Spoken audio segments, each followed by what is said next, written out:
ಎಲ್ರಿಗೂ ನಮಸ್ಕಾರ. ನಾನು ಡಾಕ್ಟರ್ ಜಯಶ್ರೀ. ನಾನು ಇವತ್ತು ಹೇಳೋ ಟಾಪಿಕ್ ಟೀತ್ ಯೆಲ್ಲೋಯಿಶ್ನೆಸ್ ಬಗ್ಗೆ. ಪೇಷಂಟ್ಸ್ ಬಂದು ಮೇಡಮ್ ನಾನು ಟೀತ್ ವೈಟ್ ಆಗಬೇಕು, ಕ್ಲೀನ್ ಮಾಡಿದ್ರೆ ವೈಟ್ ಆಗ್ತಾವ. ಫಸ್ಟ್ ಒಂದನ್ನು ತಿಳ್ಕೊಳ್ರಿ, ಸಣ್ಣ ಮಕ್ಕಳಲ್ಲಿ ಅಂದರೆ ಮಿಲ್ಕ್ ಟೀತ್ ಏನಿರ್ತವೆ, ಸಣ್ಣ ಮಕ್ಕಳಲ್ಲಿರೋ ಹಲ್ಲು ಅನ್ನೋದು ಕಂಪ್ಲೀಟ್ ವೈಟ್ ಆಗಿರುತ್ತೆ. ಸೊ ಇದು ನ್ಯಾಚುರಲ್. ಆದರೆ ಅಡಲ್ಟ್ ಅಂದರೆ ದೊಡ್ಡವರಲ್ಲಿರೋ ಹಲ್ಲು ಅನ್ನೋದು ಸ್ವಲ್ಪ ಲೈಟ್ ಯೆಲ್ಲೋಯಿಶ್ನೆಸ್ ಇರ್ತವೆ, ಅದು ನ್ಯಾಚುರಲ್.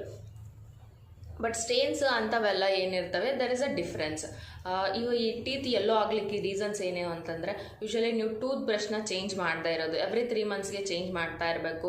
ಆ್ಯಂಡ್ ಹಾರ್ಡಾಗಿ ಬ್ರಷ್ ಮಾಡ್ತಾ ಇರೋದು, ಹಾರ್ಡ್ ಟೂತ್ ಬ್ರಷ್ನ ಯೂಸ್ ಮಾಡೋದು. ಸೊ ಇವೆಲ್ಲನೂ ರೀಸನ್ಸ್. ಆ್ಯಂಡ್ ಸ್ವಲ್ಪ ಜನಕ್ಕೆ ಹ್ಯಾಬಿಟ್ ಇರುತ್ತೆ, ಒಂದು ಸ್ಟ್ರೆಸ್ಸಲ್ಲಾಗಲಿ ಅಥವಾ ನೈಟ್ ನಿದ್ದೆಯಲ್ಲಾಗಲಿ ಹಲ್ಲನ್ನು ಅಗಿಯೋ ಹ್ಯಾಬಿಟು. ಸೊ ಇದರಿಂದನೂ ಟೀತ್ ಯೆಲ್ಲೋಯಿಶ್ ಆಗ್ತವೆ.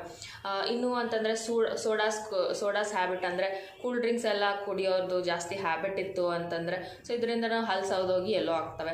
ಆಲ್ಕೋಹಾಲ್ ಆಗಲಿ, ಸ್ಮೋಕಿಂಗ್ ಆಗಲಿ, ಇದೆಲ್ಲಾನು ಸ್ಟೇನ್ಸ್ನ ಕ್ರಿಯೇಟ್ ಮಾಡ್ತವೆ.